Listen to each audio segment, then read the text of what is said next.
What's up, guys? Welcome to the line change.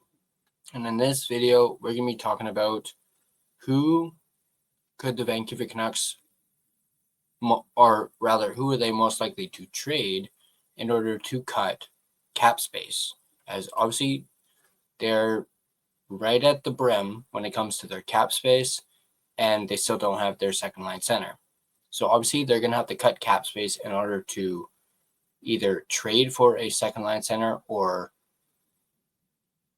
maybe not sign one, but regardless, they're going to have to cut cap in order to trade for a second line center, which is something they still desperately need. They're looking pretty solid on the wing. They're looking pretty solid on defense, and they're also looking pretty solid in goal. Now they just need that one missing piece, which is the second line center, which they still have not gotten out, or rather went out and got. They were not able to do it via a trade around free agency.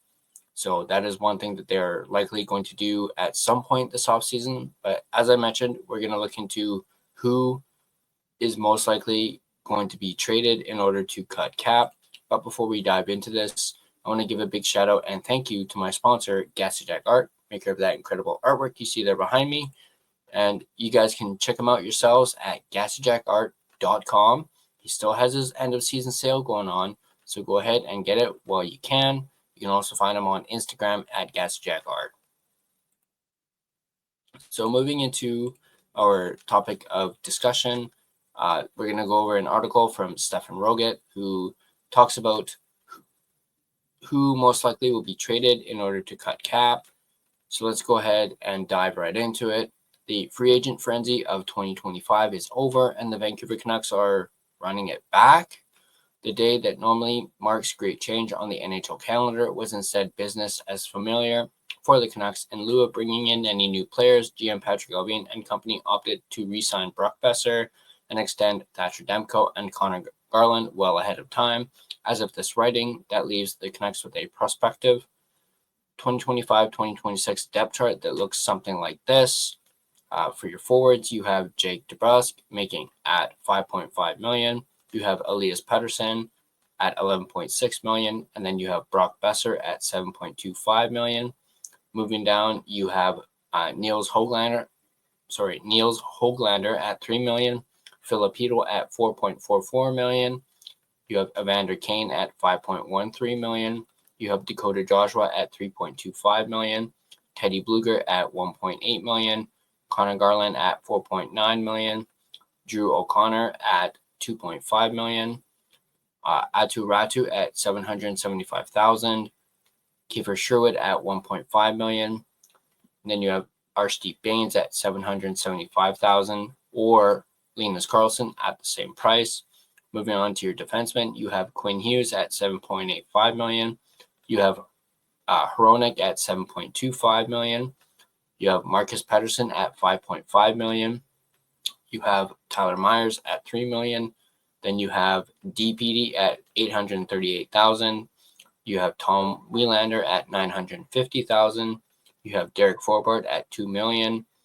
And then you have Mancini at $870,000. Moving on to your goalies, you have Thatcher Demko at $5 million. You have Kevin Lankinen at $4.5 million. And then as far as dead cap, you have the Oliver Ekman-Larsson buyout, which is at $4.77 million. And then you also have the Ilya Mikheyev retention, which is $713,000. Total roster cap hit is $95 million. And your total cap space left over is a minus $200,000. Now, as we noted, as we've noted, the Canucks are a scant $200,000 or $200 million rather above the $95 million cap ceiling. That means they have to find a way to cut cap. This doesn't necessarily necessitate a trade. The Canucks could get there by swapping Tom Wielander and Victor Mancini out for two depth defenders, making the minimum $775,000, or they could get there by running a roster of 22 players instead of 23. But that's not really enough wiggle room for the practicalities of an NHL campaign. If, for example, the Canucks were to suffer a short-term injury meaning 1, not long enough to qualify for LTIR, or the cap relief that can come from that. They need enough space available to recall a replacement.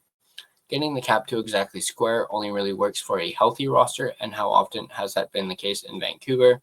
The new CBA will bring an end to the papering up and down of prospects and largely to the concept of cap accrual as a result, but it won't come into effect until after this season. This means that the Canucks can and likely will attempt to maximize their cap space throughout the year, but in order to do that, they've got to get under the cap first. And the best way to do that is probably a cap cutting trade. So who might be on the trade block in order to accomplish this? Let's take a look at some most likely candidates, starting off with Teddy Blueger, who, as we mentioned, has a cap hit of $1.8 million. His contract does expire next season, and he does currently have a 12-team no-trade clause. Blueger has been a pretty good trooper for the Canucks since signing in Vancouver 2 years ago, but as he enters the second year of a 2-year contract extension, he finds himself as by far the likeliest candidate to be traded in a cap-cutting move. Part of that is that Blueger arguably had his spot on the center depth chart usurped by the younger Atu Ratu last year, with Ratu now needing waivers to be demoted and recently re-upped on a league minimum extension. It's still his spot to lose. That could leave Blueger as the 4C to Ratu's 3C, but then there are other contenders for that 4C job too, including Max Sasson and Neil Zaman, both of whom carry a much cheaper cap hit. That said, Blueger's $1.8 million doesn't exactly break the bank and is cost effective enough for multiple teams to absorb easily. As a reliable bottom six center, there's always going to be at least a little market for his services too. Honestly, it feels like we could have titled this article "Why Teddy Blueger is by far the likeliest Canuck to be traded in a cap-cutting move," but let's take a look at some other candidates all the same. Next up, we have Dakota Joshua, who, as we mentioned, has a cap hit of $3.2 million and doesn't expire until 2028. He currently has a 12-team no-trade clause. Cap and roster-wise, moving on from Joshua makes a lot of sense. His $3.25 million cap hit would open up a lot of wiggle room, and he's currently slated to start in the bottom six, where his minutes could be challenged by a glut of other wingers. Joshua signed this deal off a breakout 18-goal, 32-point campaign in 2023-2024, but last season he dropped down to just 7 goals and 14 points in 57 games. Now, there are some serious complicating factors at play here. Joshua's offseason and preseason were greatly hampered by a battle with cancer that left him behind the 8 ball for the majority of 2024-2025. As the season reached its end, Joshua began to get his feet under him again, so there's the idea that trading him now would be the equivalent of selling low, not to mention potentially bad karma. There's also the fact that Joshua is easily the toughest Canuck on the roster, even with Evander Kane now in town, and the only one in the organization who can play anything approaching an enforcer role. The Canucks are said to need more truculence, not less, and trading Joshua would be seen by many as a step in the exact wrong direction, especially for a team looking to return to the playoffs and thus play playoff-style hockey. Next up, we have Niels Höglander, who, as we mentioned, has a cap hit of $3 million, which does not expire until 2028. Höglander's name has been out there in trade rumors for a while in conjunction with a rather disappointing 2024-2025 season on the heels of a breakout 2023-2024, but last season was more of a tale of a horrific start and a solid recovery for Höglander. Is he the same player who scored 24 goals last year? That's tough to say, but the potential is still there, and Höglander's $3 million cap hit should still represent fair value even if he doesn't rebound fully. There is that aforementioned glut of bottom six wingers to consider here, but of the bunch, Höglander might be the likeliest to be elevated into the top six, especially if he can continue to develop chemistry with Elias Pettersson. Trading Höglander to clear cap would certainly be the riskiest of the Canuck options. As a result, it would probably be the option that would draw the most interest and potential return value out of other teams. A really compelling offer might turn the Vancouver front office's collective heads.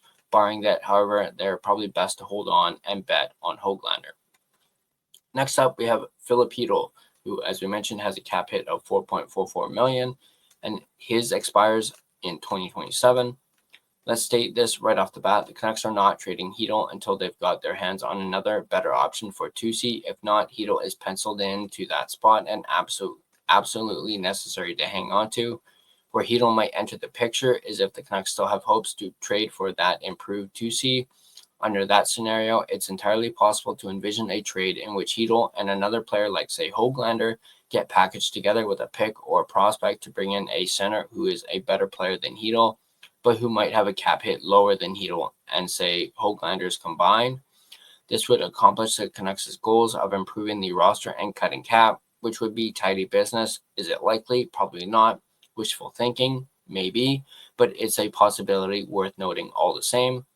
Next up, we have Tyler Myers, who has a cap hit of $3 million, and his contract expires in 2027. He does have a no-move clause. Speaking of long ads, Myers signed his latest contract with the apparent goal of retiring in Vancouver. Of all the current Canucks, he's probably the closest tied to the province. He took a discount and salary to obtain a no-movement clause in the first 2 years of the extension, although it turns to a 15-team no-trade as of July 1st, 2026. Trading Myers is highly unlikely as a result, but if those things weren't true, there'd be some logic to it. The Canucks do have two ready apparent replacements available in Tom Wielander and Victor Mancini, and sure, the preference is to have Myers help mentor and insulate those younger right Ds, but there's definitely a world in which both have fully usurped Myers by next season. Then what do you do with him?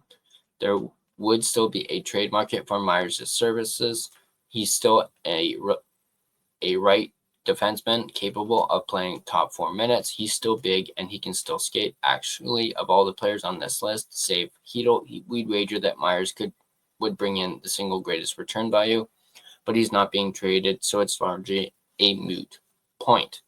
Next up, we have Drew O'Connor, who has a cap hit of $2.5 million, as we mentioned, expires in 2027. He does have a 12-team no-trade clause.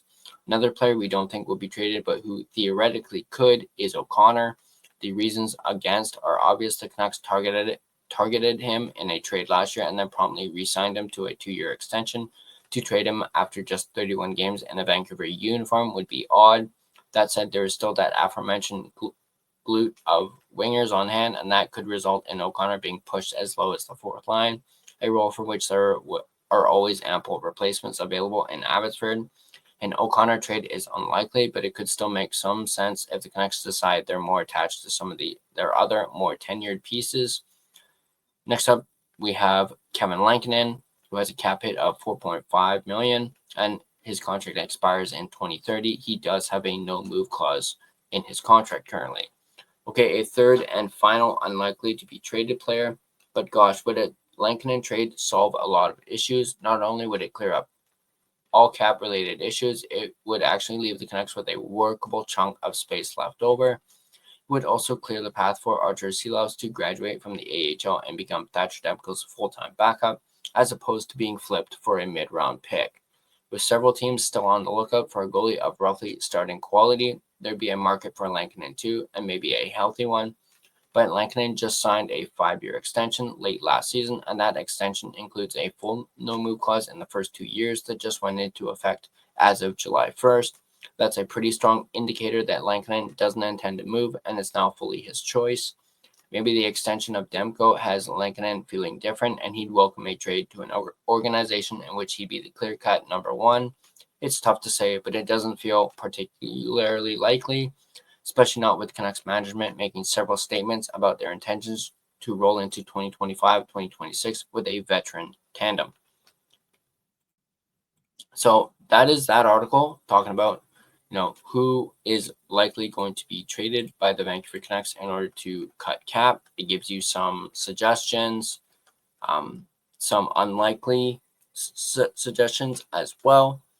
Let me know in the comment section down below who do you guys think out of this list. Is there somebody that I did not mention on this list? Go ahead and mention that in the comment section down below. And as always, if you guys like this video, be sure to hit that like button. And if you want to stay updated on all your Vancouver Canucks content, be sure to smash that subscribe button and turn on your notifications so you don't miss a single video. Reminder, you can find us on social media as well as interact with us on social media. You can find us on Facebook. Just search The Line Change to find our Facebook page. You can find us on Instagram at The Line Change. You can find us on X at Line Change Van. You can find us on TikTok at The TLC Podcast. You can also find us now on Blue Sky at The Line Change. We are officially on Blue Sky now. And if you prefer a audio version of this podcast, you can find us on both Spotify and Apple Podcast. On Spotify, feel free to give us a follow as well as rate and review us. And the same for social media. Feel free to give us a follow as well. But that's going to do it for me in this video. Let's go Canucks, and I'll see you guys next time.